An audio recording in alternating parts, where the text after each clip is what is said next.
Со изведување на доказите, предложени од страна на обвинителството, беше извршено директно испитување на првиот сведок кој што е предложен во листата на докази, конкретно на сведокот оштетениот Андреј Жерновски. Наредниот пат продолжуваме со вкрсено испрашување од страна на одбраната на овој сведок, како и со останатите сведоци предложени од наша страна.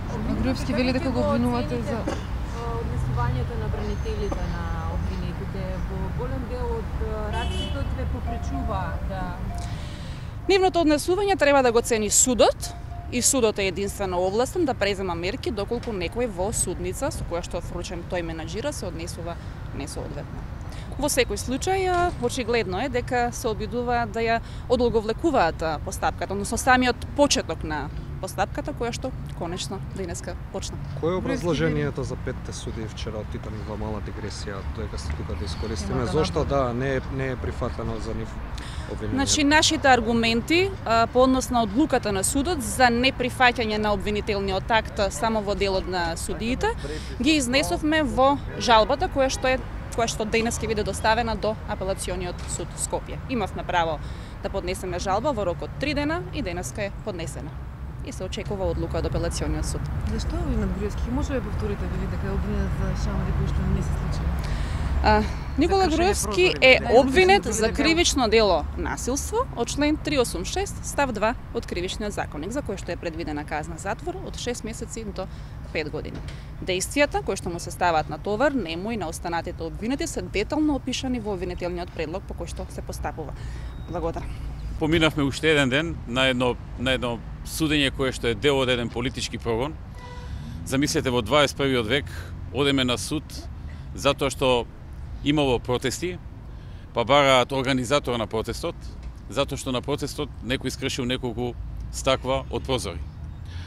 Во ситуација во која што нашиот политички противник го демолираше градот Скопје, кога се менува улиците на град Скопје, кога така наречените шарени револуционери ја запалија канцеларијата на председателот на државата во објект во зграда во која што живеат станари кои што можеа да изгорат при тој пожар, и во други многу такви ситуации во кои што апсолутно ништо не е покренато против никого. Ние сме тука со денови и со месеци во судници затоа што за време на некој протест се скршиле неколку стаква на неколку прозори. Па сега бара дали имал организатор, кој бил и така натаму. Значи, една апсурдна ситуација во која што сведоците се нашите директни политички противници. Андреј Жерновски, кој што ни е директен политички противник, е сведок против нас. Вакво нешто во 21 век навистина е апсурдно што се случува, но еве за жал во Македонија го има. Заборавивте ли снимката дека го се слуша вашиот глас, дека во неа не се работи за искршени прозори? Уште една работа сакам да ја спомнам, дека станува збор за ситуација за која што некој сака да ме обвине дека сум нарачал некакви шамари за некого. Шамари ниту некој удрил, ниту се обидел да удрил. Тоа е тоа. Ви благодарам, ми беше задоволство. Во друга прилика за други прашања ќе одговорам. Односно оставката имате ли? Во други за други прашања во друга прилика. Благодариме, колеги. Добро е што конечно започна главниот распит. Реков дека правдата ќе биде достижна полека, но сигурно и започна да се одмотува оној јас кој што беше создаден претходно, затоа што почнав конечно да функционира полека, но сигурно судството. Го раскажав она што го доживеав